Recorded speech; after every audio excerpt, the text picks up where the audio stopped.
놀라운 일이 일어났습니다. 여기 나토에 소속된 독일의 한 국방 수석 분석관이 있습니다. 이렇게 전문적인 그는 평소에 무시하던 한국의 방산 체계를 우연찮게 접하게 되면서 충격에 빠졌다고 하는데요.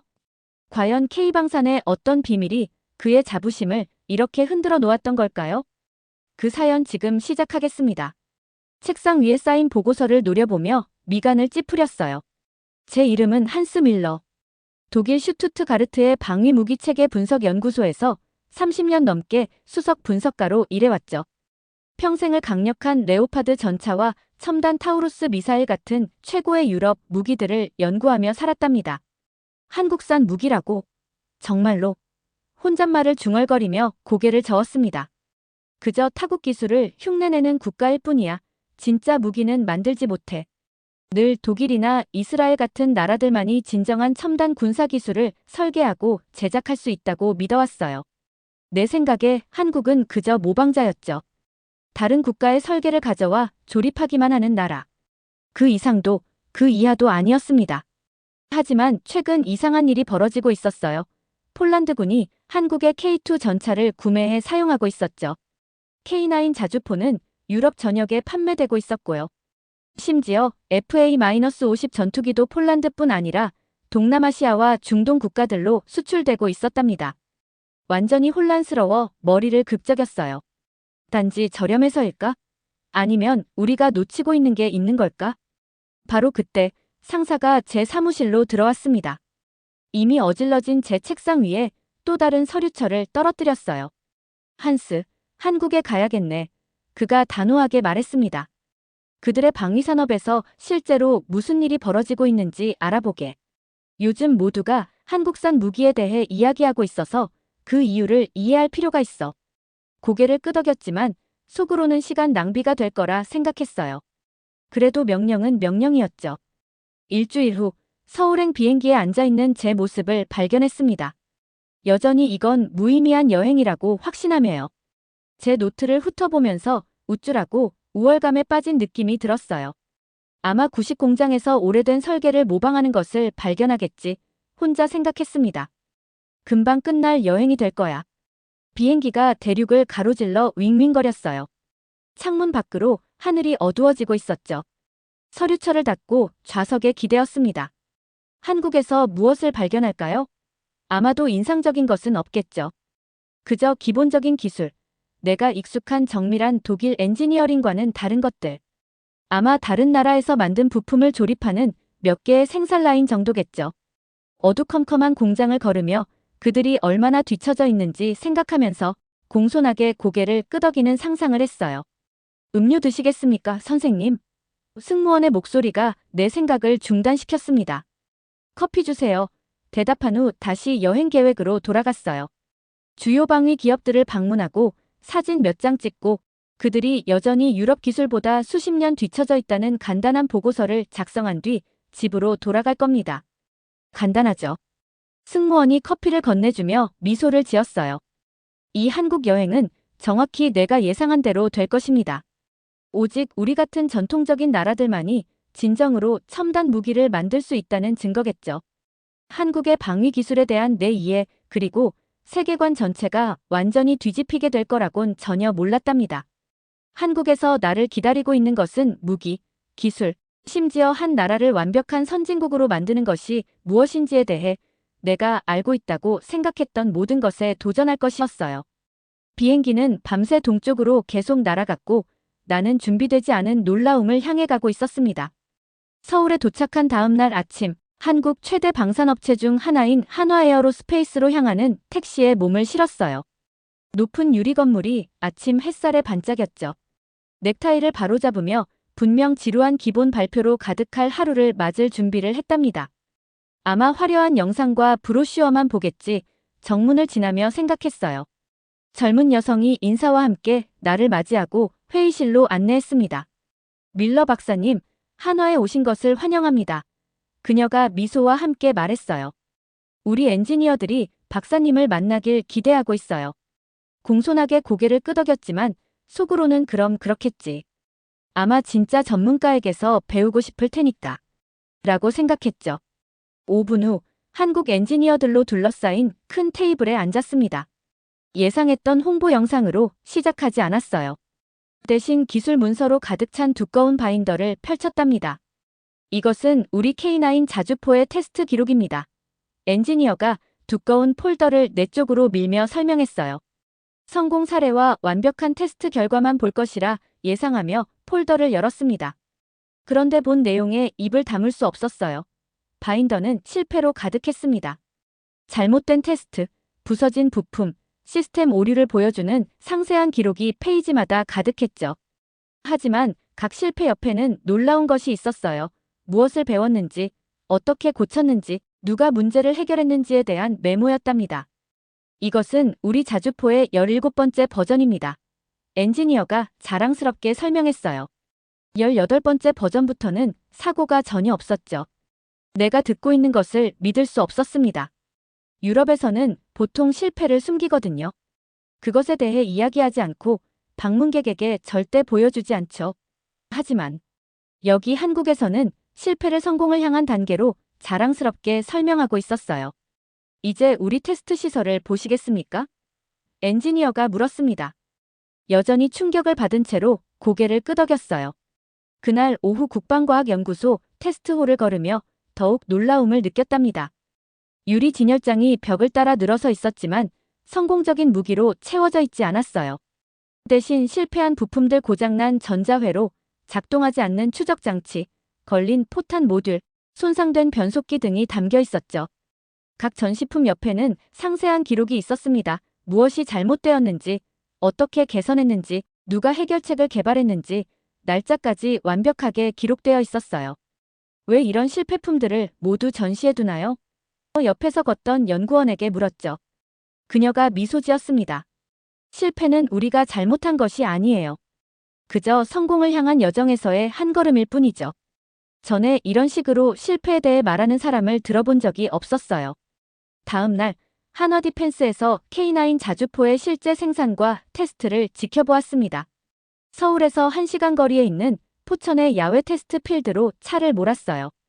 그곳에서 본 광경에 더욱 충격을 받았답니다.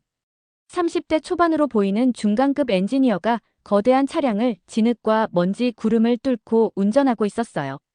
강력한 기계가 거친 지형을 가로지르며 포효했고 궤도는 흙을 공중으로 튀겼습니다. 이런 테스트에 전문 운전자를 쓰지 않나요? 그가 휴식을 위해 멈췄을 때 물었어요. 엔지니어가 이마에 땀을 닦고 물을 마셨습니다. 우리는 설계도만 볼 수 없어요. 그가 말했어요. 직접 타고, 부수고, 때로는 충돌도 해봐야 합니다. 그래야 무엇이 정말로 작동하는지 알 수 있죠. 유럽에서는 방위산업체들이 대부분 컴퓨터 시뮬레이션을 사용하고 너무 많은 실제 테스트는 피하려고 해요. 한국은 정반대의 일을 하고 있었답니다. 그들이 모든 것을 기록하는 것을 지켜봤어요. 조작자 손에 느껴지는 컨트롤 감각, 그들의 반응, 심지어 발사 후 느껴지는 진동까지. 엔지니어들은 메모를 하고 조정하고 다시 테스트했습니다. 처리실 내부에서 또 다른 특이한 점을 발견했어요. 한쪽 벽 전체가 고장 노트북이라고 불리는 것으로 덮여 있었습니다. 모든 고장에 대한 수기 기록, 누가 발견했는지, 언제 일어났는지, 어떻게 고장났는지, 어떻게 고쳤는지. 현장에서 오류를 느끼는 사람이 가장 먼저 답을 찾을 수 있습니다. 내가 벽을 살펴보는 것을 본 엔지니어가 설명했어요. 하루가 끝날 무렵 새로운 정보로 머리가 어지러웠답니다. 그날 밤 호텔방에 앉아 내가 본 것들을 이해하려고 애썼어요. 이들은 단순한 모방 제조업체가 아니었습니다. 이 사람들은 실패를 두려워하지 않고 직접 장비를 테스트하며 배운 모든 것을 상세히 기록하는 열정적인 엔지니어들이었죠.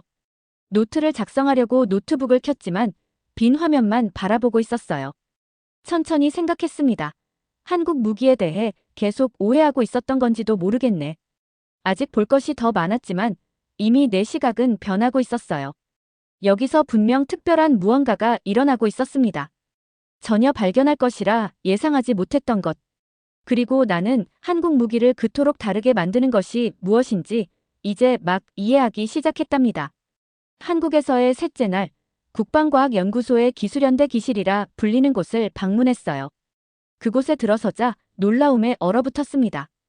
바닥부터 천장까지 책장이 모든 벽을 가득 채우고 있었어요. 하지만 이것들은 평범한 책이 아니었죠. 수천 권의 1983년까지 거슬러 올라가는 수기 기록들이었어요.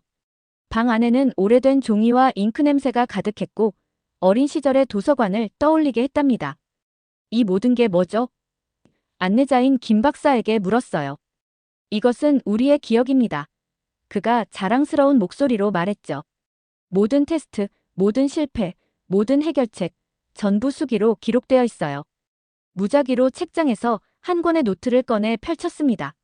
안에는 현무일 엔진의 지속적 불안정성 원인 분석이라는 제목의 상세한 메모가 있었어요. 페이지마다 깔끔한 필체, 도표, 계산이 가득했습니다. 일부 메모에는 커피 얼룩이 묻어 있었어요. 다른 것들은 지문 자국이 있었고요. 왜 수기 기록을 보관하는 거죠? 물었습니다. 이제는 컴퓨터를 사용하지 않나요? 김 박사가 고개를 저었어요. 물론 컴퓨터도 사용합니다.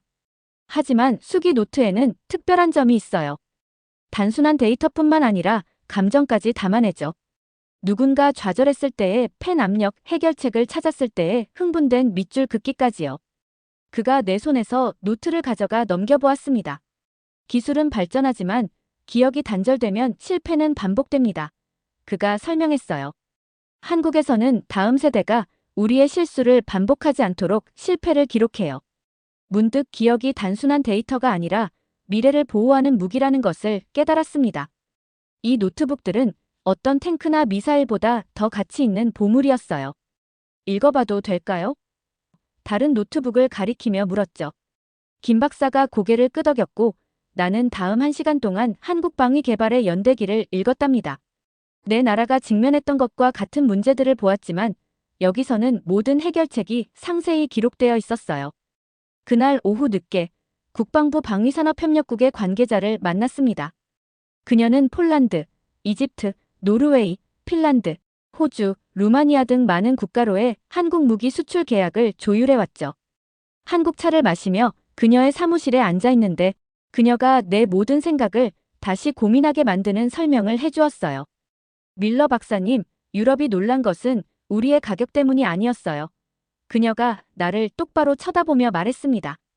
그들이 놀란 것은 우리가 무기와 함께 가겠다고 보여주었기 때문이었죠. 함께 간다는 것이 무슨 의미인가요? 물었어요.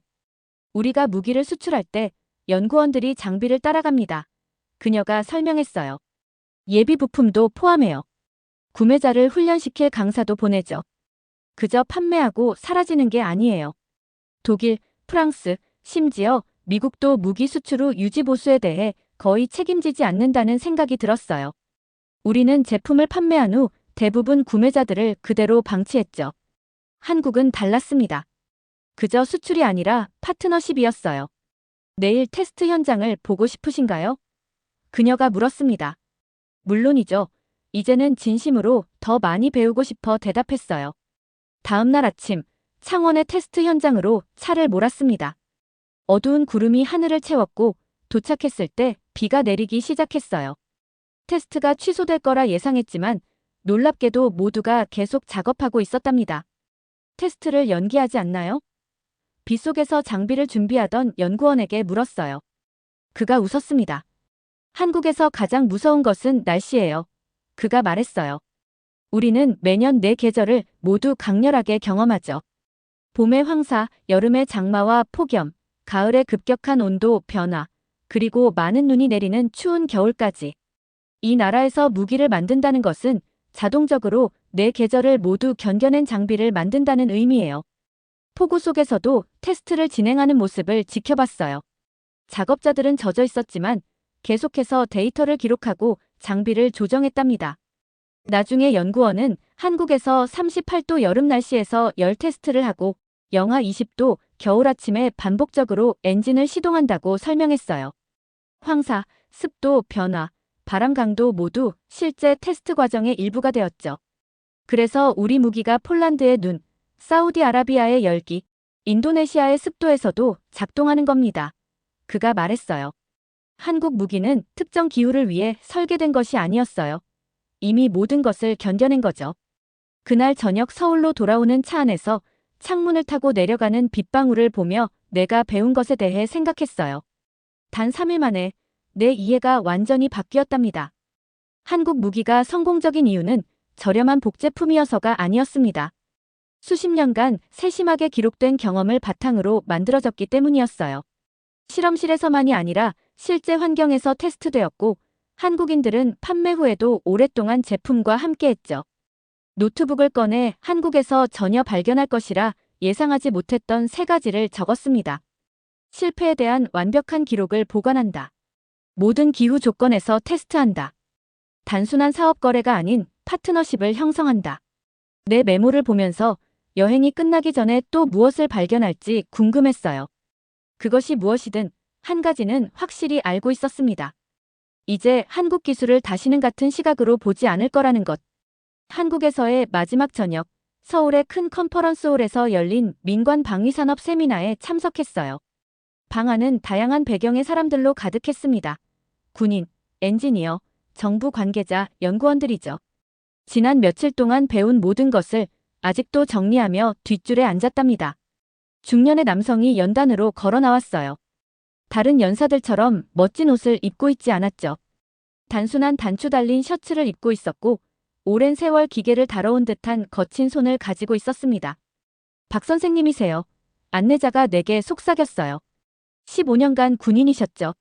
지금은 국방기술연구원에서 자문위원으로 일하고 계세요. 박 선생은 마이크를 조정하고 말을 시작했습니다. 그의 목소리는 들리기 위해 소리 지를 필요가 없는 사람처럼 차분하면서도 강력했어요. 제가 복무할 때 우리 무기고의 무기들은 그리 좋지 않았습니다. 그가 시작했어요. 자주 고장났고 겨울에는 시동도 걸리지 않았죠. 속으로 고개를 끄덕였습니다. 이것이 처음부터 한국 무기에 대해 듣고 싶었던 이야기였어요. 하지만 박 선생은 계속했습니다. 그러나 우리는 그것들을 절대 버리지 않았어요. 그 무기들이 우리가 가진 전부였기 때문이죠. 지켜야 할 것이 있을 때 아무리 많이 고장 나더라도 장비와 함께 합니다. 강의실 안이 조용해졌어요. 모두가 귀 기울여 듣고 있었죠. 우리는 수출용 무기를 만들기 위해 시작하지 않았습니다. 박 선생이 더욱 열정적인 목소리로 말했어요. 전쟁이 다시 일어났을 때 우리 아이들이 스스로를 지킬 수 있도록 우리 손으로 만든 무기를 갖게 하기 위해 시작했죠. 등골이 오싹해졌답니다. 유럽에서는 무기를 제품으로, 사업으로 이야기했어요. 하지만 박 선생은 그것을 훨씬 더 개인적인 것, 가족을 보호하는 방패로 이야기하고 있었죠. 그래서 이익보다 품질이 더 중요합니다. 그가 계속했어요. 그래서 우리는 비와 눈과 열기 속에서 테스트하죠. 그래서 모든 실패의 기록을 보관합니다. 이것들은 우리에게 단순한 금속 기계가 아니니까요. 언젠가 우리의 집을 지킬지도 모르는 도구입니다. 박 선생이 연설을 마치자 청중들이 크게 박수를 쳤어요. 제 자신도 얼마나 감동받았는지 놀라며 박수를 치고 있었답니다. 세미나가 끝난 후 박 선생과 대화하기 위해 군중을 뚫고 나아갔습니다. 그는 커피와 쿠키가 있는 테이블 근처에 서서 몇몇 젊은 엔지니어들과 이야기하고 있었어요. 박 선생님, 그에게 다가가며 말했습니다. 저는 독일에서 온 한스 밀러입니다. 질문 하나 드려도 될까요? 그는 따뜻하게 미소 지으며 고개를 끄덕였어요. 오늘날에도 무기를 만들 때 그런 생각을 하시나요? 물었습니다. 다른 나라로 수출할 때에도요? 박 선생은 망설임 없이 대답했어요. 물론이죠.